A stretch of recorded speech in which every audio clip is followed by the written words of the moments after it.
dele ser Paulo, ele era Saulo. E quem era Saulo? Perseguidor da igreja, aquele que não podia ver um crente na frente dele. Ele mandava ou prender, ou açoitar, ou matar.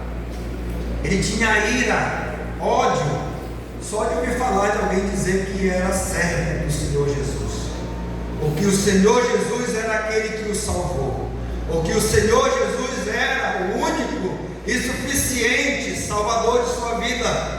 Qualquer um no tempo de Paulo, no tempo de Saulo, que professasse a sua fé em Cristo, Paulo já tinha ele, Saulo já tinha essa pessoa como seu inimigo. Mas veja bem, as Escrituras nos fazem entender que ele não fazia isso simplesmente por querer ser mal ou maltratar alguém. Não, ele fazia pensando que estava fazendo uma grande obra para Deus. Paulo era um religioso, zeloso da sua religião, da lei, e por isso, por não reconhecer em Cristo a graça manifestada de Deus à humanidade, o que diz respeito a ele agia dessa maneira na sua ignorância religiosa. Mais à frente, Paulo chega a dar ensinamento sobre isso, dizendo que o zelo ele é importante, mas o zelo sem entendimento é prejudicial. Então tenhamos cuidado para não sermos semelhantes a Saulo, que por ignorância manifestava ira contra os escolhidos do Senhor. Mas o Senhor Jesus, que é o nosso Deus, que nos conhece, conhecia o coração de Saulo, conhecia aquele coração, e tomou uma decisão, marcou um encontro com Saulo. Diz a palavra de Deus que ele ia na estrada em direção a Damasco. Ele iria lá para pegar os cristãos. Ele tinha autorização para isso, ele buscou a autorização para ir atrás daqueles que fugiram de Jerusalém. Ele queria pegá-los de volta e lançá-los na prisão. Se fosse o caso, açoitá-los, ou dizendo a eles: negue a Cristo. Quem vocês pensam que são? Então era assim que Saulo agia. Mas quando Jesus teve encontro com ele, o que aconteceu? A palavra de Deus diz que ele caiu em terra, ao resplandecer de uma forte luz. Mas ele cai por terra e perde a sua visão momentaneamente. Mas ele ouve uma voz que se dirige a ele e diz: Saulo, Saulo, por que tu me persegues? Eu fico imaginando Saulo nesse momento, porque como eu falei, ele pensava: não, eu estou fazendo uma grande obra para Deus, eu tenho o direito de maltratar esses crentes aí, eu estou amparado pela lei, a lei do meu Deus. Aí Jesus diz: mas por que tu me persegues? Diz: quem és tu, Senhor, que eu persigo? Então Jesus diz: eu sou Jesus, a quem tu persegues. Paulo não imaginava isso, ele não sabia. Ele perseguia os crentes, os salvos, os discípulos. Ele não sabia que ele estava perseguindo o próprio Senhor Jesus. Então não há quem se levante contra você, não há quem se levante contra nós, de uma forma legítima. Não há quem se levante contra os escolhidos do Senhor e possa prevalecer, porque quem se levantar para perseguir aqueles que servem a Cristo fielmente, não de se deparar com Ele, é o Senhor Jesus que toma essa posição em nosso favor. Então confie no Senhor, mantenha a sua confiança no Senhor, porque Ele é poderoso para fazer muito mais além daquilo que pedimos ou pensamos. Diz a sua palavra: é Ele quem nos guarda e nos livra da morte e das ameaças e das injustiças desta vida. É o Senhor, o nosso Deus. Duro é partir e recalcitrar. Recalcitrar, meus amados, significa resistir. Ele está dizendo para Paulo: Paulo, é duro, por que tu estás sofrendo tanto, me resistindo? Tu estás me resistindo quando persegues os meus discípulos. quando tu me percebes, quando tu não estás entendendo. Meus amados irmãos, duro é para ti recalcitrar. Então Jesus está me dizendo a Saulo de uma forma direta: eu vejo o teu sofrimento, eu conheço o teu coração, só que você está errado. A partir de agora, eu tenho a você como vaso, né? Eu te coloco como escolhido para anunciar o evangelho que tu hoje persegues, ou perseguias, né? Para anunciar o evangelho a partir de agora. Tenho te escolhido para que tu sejas aquele que vai anunciar aos gentios. E a partir desse momento tu irás sofrer por causa do evangelho. Aquele que era perseguidor tornou-se perseguido.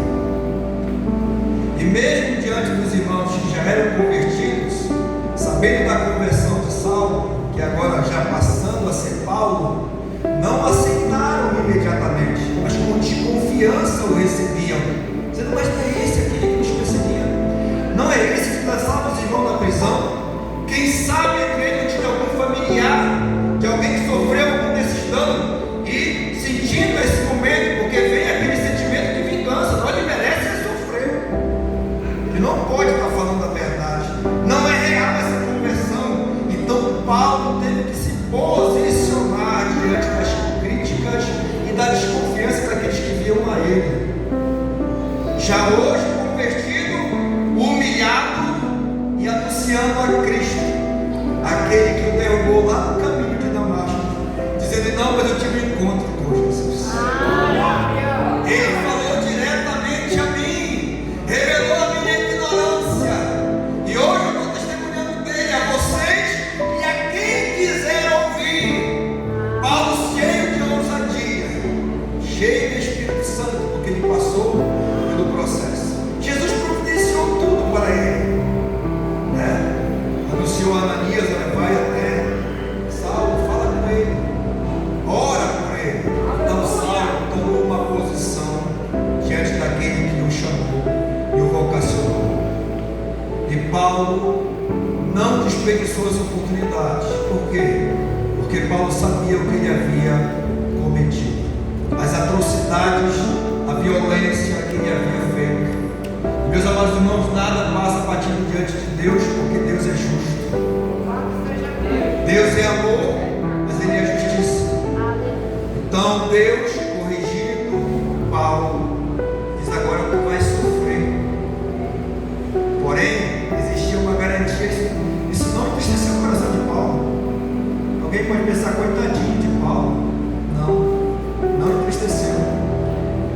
Se você buscar conhecer Paulo nas Escrituras, você vai entender que não entristeceu, porque Paulo sabia que pelo fato dele estar perseguindo, o destino eterno dele era a condenação e o inferno, porque é para lá que vai os ímpios.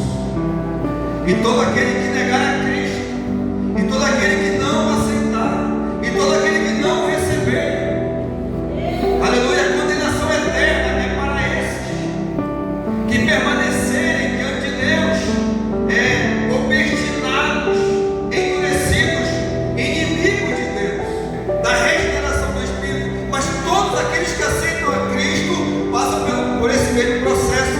E todos aqueles que aceitam a Cristo são pessoas que reconheceram as suas fraquezas, as suas falhas, e tomaram uma decisão de, a partir desse conhecimento, a partir de se render a Cristo, viver como nova criatura, viver o propósito de Deus na sua vida, e não mais aquilo que ele pensava ou achava ou cria da maneira como ele aprendeu, mas nova criatura em Cristo. Ele diz: de sorte que nós somos embaixadores de Cristo, como se Deus por nós rogasse. Rogamos-vos, pois, da parte de Cristo, que vos reconcilieis com Deus. Reconciliar é um aspecto de partes que se encontram afastadas, partes que estão em conflitos, partes que estão em guerra, partes que são inimigas. E Paulo está dizendo que através de Cristo, Deus, o Pai, estava declarando o seu amor